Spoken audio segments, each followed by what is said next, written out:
Chris Tabor went over to the podium this Wednesday. This is our full breakdown over here at Roll Coverage. My name is Nick. Let's jump into it. Hey, I thought it was all over.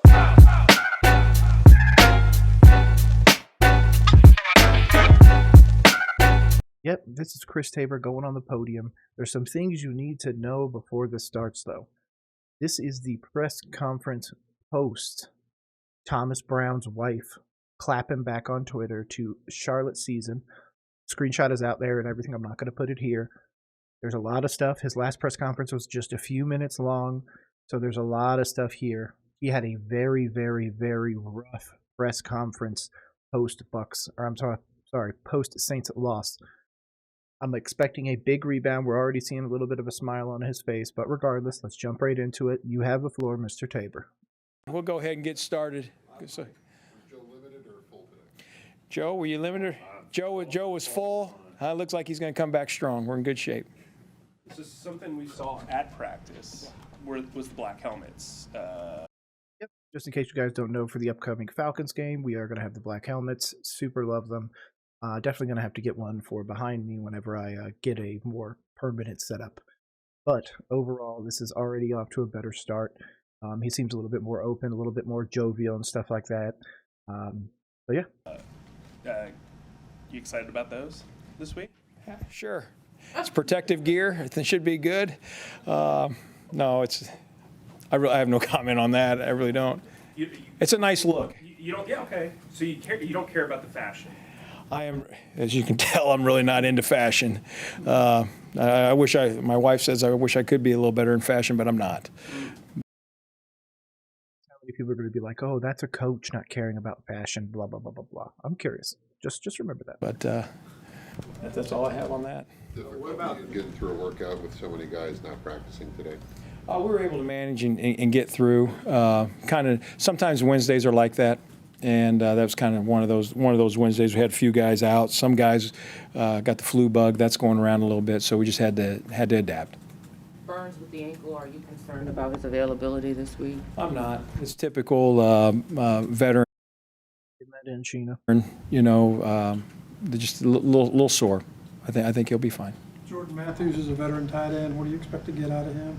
He's a guy that's played a lot of football in this league, and you know, if called up, he's a guy that can obviously run. We've played him in the Chicago game. He gives us some other unique things that we can do at that position. Any diversity at those positions, especially this late into the season, is going to be, great. Some fresh legs kind of thing. Jordan Matthews obviously had a lot of good moments.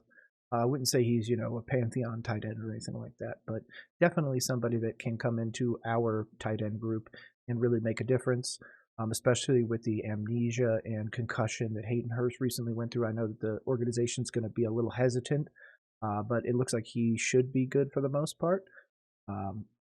So yeah, overall, I like this. I like that we're trying to add more people. I like that we added people in the secondary. So overall, I like the moves that we're at least trying to make. It's way too late to really, make any real moves, obviously post trade deadline.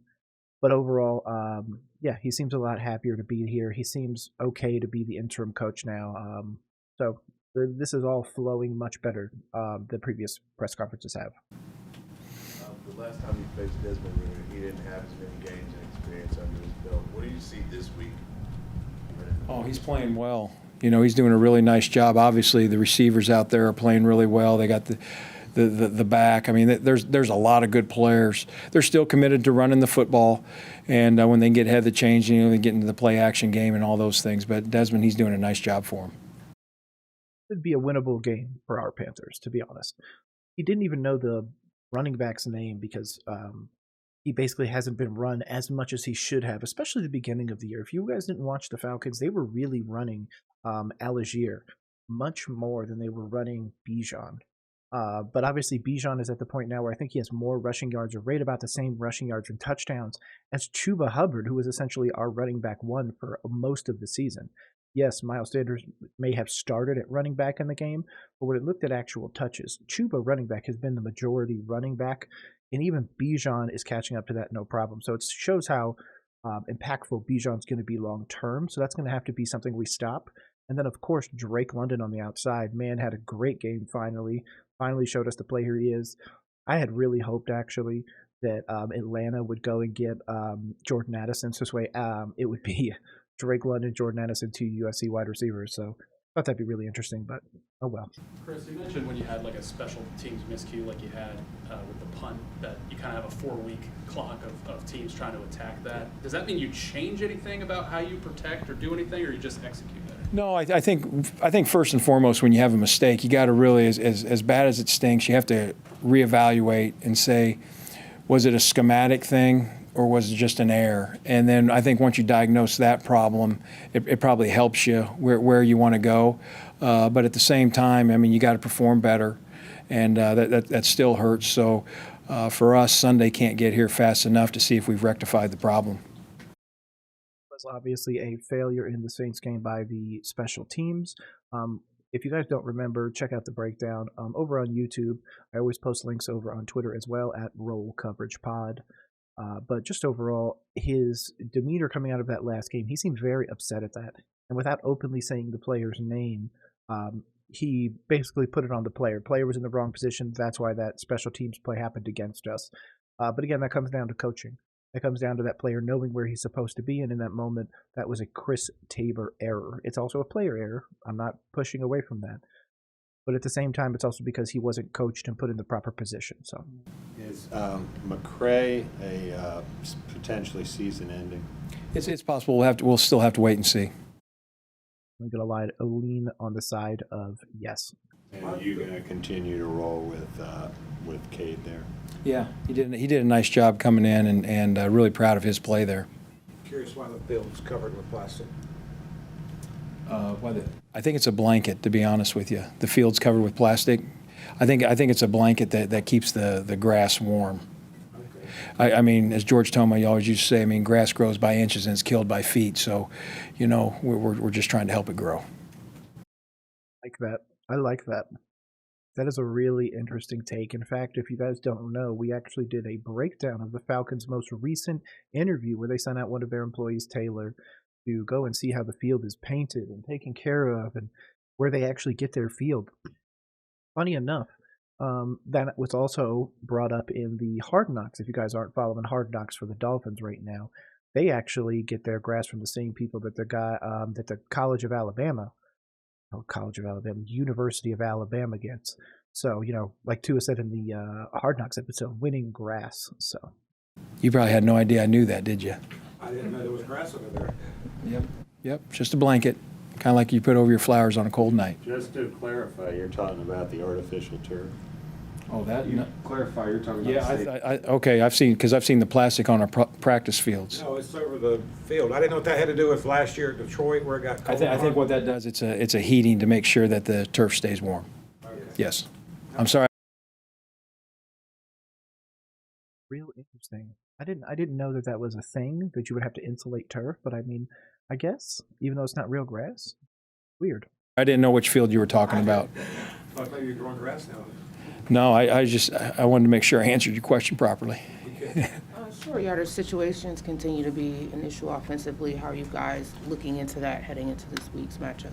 Well, I obviously want to convert. I think we were 6 of 6. You, Sheena, for putting him back on course. That little grass, sideways or sidebar was obviously something to kind of keep it away from the offense and everything like that. So I'm glad that you pulled it back into the football side. On the 3rd and 1s, I know we struggled in the 4th and 1 area there. So, we'll look at it. We'll look at all options.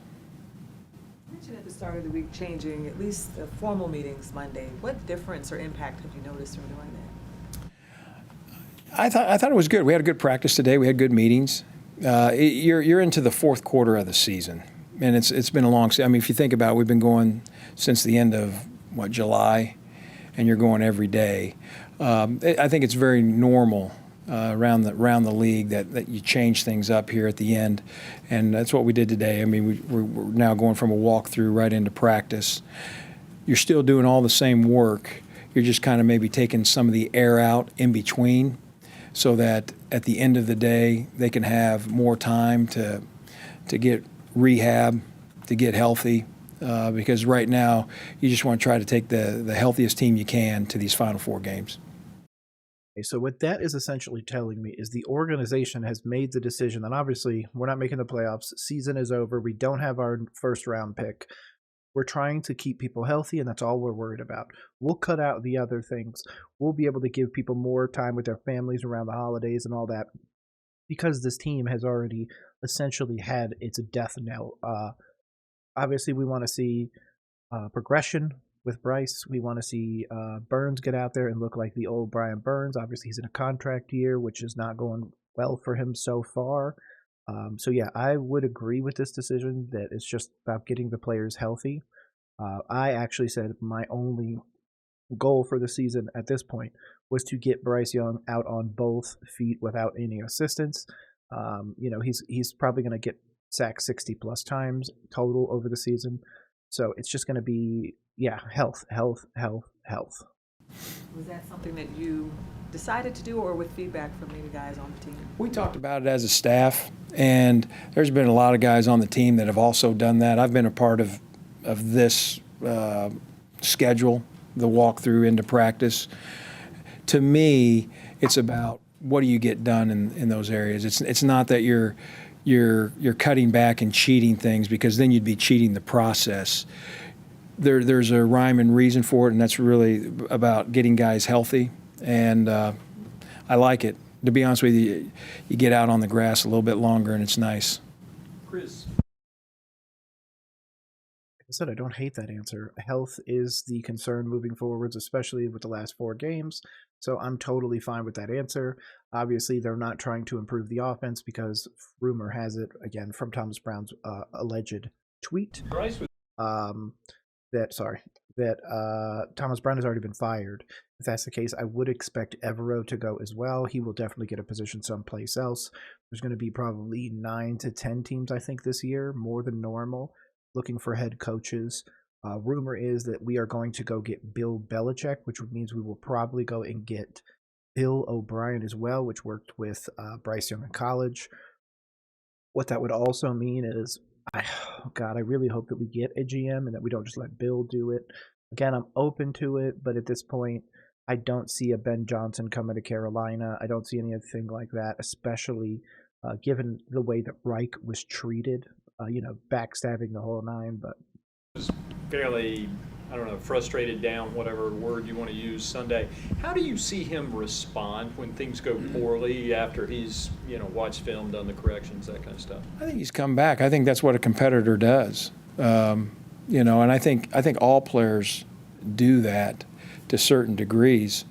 You talked about the punt earlier. I'm not. It bothers me tremendously. All you can do now is let it drive you, and go. And I think that's what Bryce will do. Chris, back on the field cover, do you know if that was in response to the Lions game last year? I have no idea. That's above my pay grade. Bryce, again, I don't think Tabor is going to be retained long term. So if that's the case, is he just playing with house money at this point? Like, whatever. how do you guys have like one-on-ones talking about how he's being able to handle this, particularly later in the year as it gets tougher and tougher? Sure, we talk to all players. And real quick, obviously that's a great question and everything, but if Tabor is retained through two failed regimes, the Rule regime, the Reich regime, into a third regime by the owner, he's got to be the mole, right? We're just asking questions here, okay? Just asking questions. To be honest with you, and I understand the question just regarding Bryce, but at the same time, there's a lot of other players. I mean, so I interact with everyone, and you just got to keep going. No, I understand that, and I mean, I just think him especially because, you've seen quarterbacks almost ruined by rookie years sometimes because of the mental blows they take more than the physical. Have you been a part of that before? Well, and I'll say this. On the other side, I've seen quarterbacks be great quarterbacks because of what they went through in their rookie season. I think that, what was that player's name, Peyton Manning? He turned out okay. Also, how tall? Hold on. You know what? I'm going to bust open the browser. physical stats. Name is 6'5", 230. So, yeah, sure, if we had CJ Stroud, I would accept that excuse. But we have a 5'10", 180-pound quarterback that is taking a beating and could be the fourth most sacked quarterback in NFL history. Like, come on, guys. That's a false comparison. I don't like it. False equivalency, I think that's the word I'm looking for.